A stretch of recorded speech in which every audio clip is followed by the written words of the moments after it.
दोस्तों, अगर आपके पास में कम पैसे हैं और आप एक नए बिजनेस की तलाश में हैं, तो ये बिजनेस आपके लिए हेल्पफुल होगी। दोस्तों, इस बिजनेस को मैंने खुद स्टार्ट किया था बहुत कम बजट के साथ में।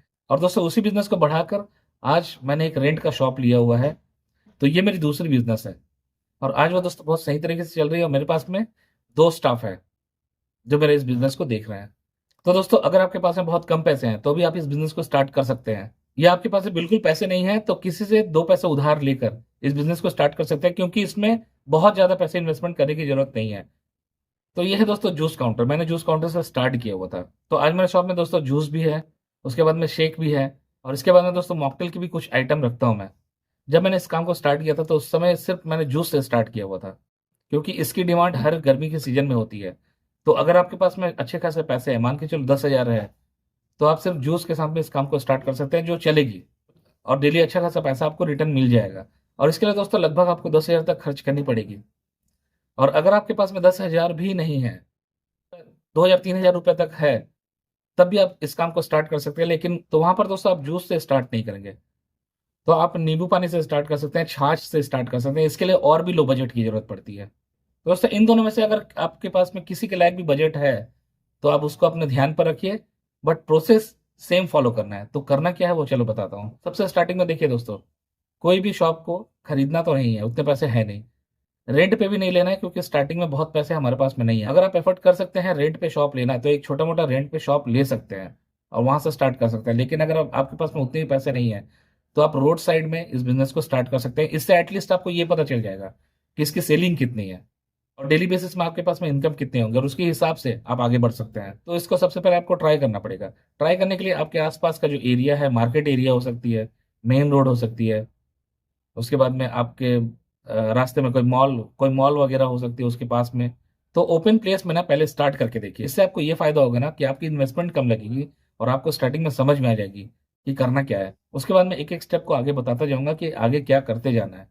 तो पहले मान के चलो एक जूस काउंटर खोलते हैं। उसके लिए हमें लगेगी मैनुअल मशीन, क्योंकि ऑटोमेटिक मशीन खरीदेंगे तो उसकी रेट बहुत ज़्यादा हो जाएगी, तो उतना रेट नहीं देना है। स्टार्टिंग में मैनुअल मशीन लेना है। और उसके बाद में आप ऑरेंज का जूस स्टार्ट कर सकते हैं, अनार का जूस स्टार्ट कर सकते हैं, मौसम्बी का जूस हो गई है उसको स्टार्ट कर सकते हैं। इसके बाद में दोस्तों पाइनएप्पल जूस, यहाँ से इस काम को स्टार्ट कर सकते हैं। स्टार्टिंग में बहुत ज़्यादा आइटम रखने की जरूरत नहीं है, क्योंकि हमें कम पैसे इन्वेस्टमेंट करना है, हमें देखना है कि मार्केट कैसे चल रही है। दोस्तों, उस वक्त जो मैनुअल मशीन मैंने खरीदी थी उसकी रेट थी लगभग 1,500 रुपये, और आज के डेट में उसकी रेट है लगभग 2,500 से 3,000 रुपये तक। तो आप एक मैनुअल मशीन से इस काम को स्टार्ट कर सकते हैं। उसके बाद में स्टेप ये करना है कि आसपास में जो फ्रूट काउंटर है वहां पर जाके आपको रेट पता करना है कि जो जो फ्रूट आपको नीड है उसकी मार्केट वैल्यू कितनी है।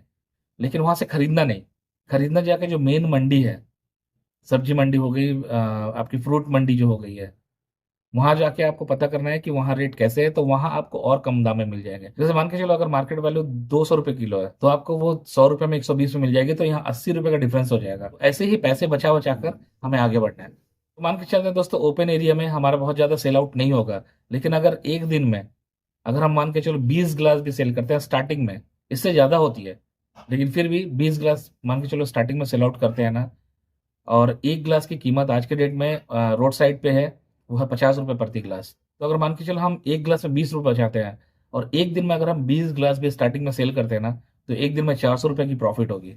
नहीं, जो बहुत ज़्यादा तो नहीं है लेकिन बहुत कम भी नहीं है। तो भी दोस्तों मैं एक तरह के सिर्फ जूस की बात बता रहा हूँ। अगर हम 2 3 आइटम के जूस रखते हैं जैसे मैंने बताया है, उससे और भी ज़्यादा कस्टमर आते हैं। तो स्टार्टिंग में मैंने यही किया था। अब आते हैं स्टेप नंबर 2 में। यहाँ पर हम महीना भर अगर हम काम करते हैं, डेली में अगर 400 रुपये बचाते हैं, तो महीने में हमारे पास में लगभग 12,000 रुपये बचेंगे। तो इस तरह से हम अगर 2 से 3 महीने काम करते हैं ना, तो हमारी सेलिंग भी बढ़ेगी और उससे हमारे पास में बहुत अच्छे खासे पैसे आ जाएंगे।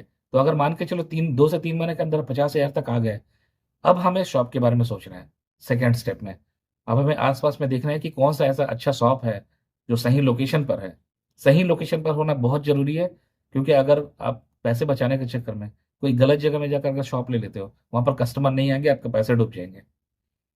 इसलिए 2 पैसे ज्यादा लगे लेकिन लोकेशन सही होनी चाहिए। तो मान के चलो किसी लोकेशन में मैंने शॉप पता किया, इसमें मुझे लगभग 5 से 6 हज़ार रुपये पर मंथ देने की जरूरत पड़ी। तो दोस्तों मैं लगभग एडवांस दे के और सिक्योरिटी मनी दे के 20 25 हज़ार रुपये वहां दे देता हूँ। फिर भी मेरे हाथ में 20 हज़ार रुपये एक्स्ट्रा बचेंगे। दोस्तों, अब इसको यूज करना है हमारे बिजनेस बढ़ाने में। तो हमने स्टार्टिंग में दोस्तों जूस से काम स्टार्ट किया। अब हम इंट्रोड्यूस करने वाले हैं मिल्क शेक को। तो मैंने मिल्क शेक इसलिए स्टार्ट किया क्योंकि मेरे जो कस्टमर बेस थे उसको मिल्क शेक की भी ज़रूरत थी। तो बहुत लोगों की डिमांड थी कि अगर मैं शॉप लेता हूँ तो वहाँ पर मिल्क शेक रखूँ। तो मैंने उसको वहाँ पर स्टार्ट किया।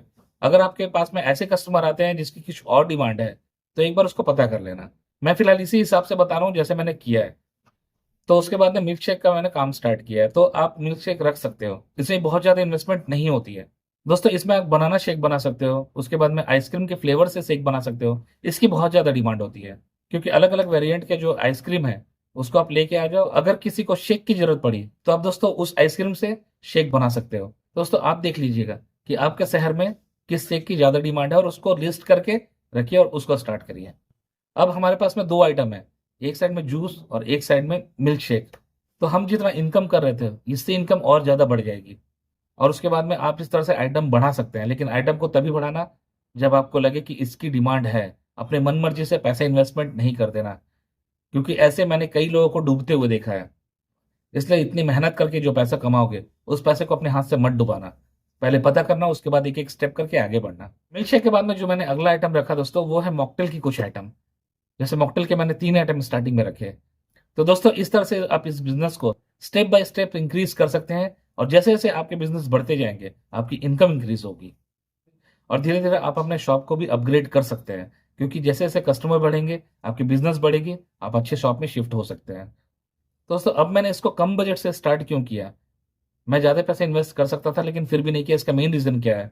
अगर मेरे पास में पैसे बहुत ज़्यादा हैं, मान के चलो लाख 1.5 लाख रुपए है, और मैंने किसी बड़े शॉप से स्टार्ट कर दिया, तो ये गारंटी नहीं कि उस जगह में चल जाएगी। और ये गारंटी नहीं जो बिजनेस मैं चला रहा हूँ बिजनेस की वहाँ पर डिमांड हो, इसलिए वहाँ पर रिस्क हो जाएगी। तब जाके मैंने इस स्टेप को नहीं लिया। मैंने स्टार्टिंग से ट्राई किया कि कौन कौन सा बिजनेस चल रही है, इसके साथ में क्या क्या आइटम चलेगी, और उस तरह से धीरे धीरे अपने बिजनेस को स्टार्ट किया। और थोड़ा सा टाइम लगा लेकिन आज अच्छे मुकाम पर है। और एक इम्पॉर्टेंट बात वो ये है कि मैंने ये बताया था कि अगर आपके पास में जूस के लायक भी पैसे नहीं हैं तो आप क्या करेंगे? दोस्तों आप स्टार्टिंग में नींबू शरबत रख सकते हैं। और बहुत जगह दोस्तों सत्तू का जो शरबत है उसकी ज़्यादा डिमांड होती है।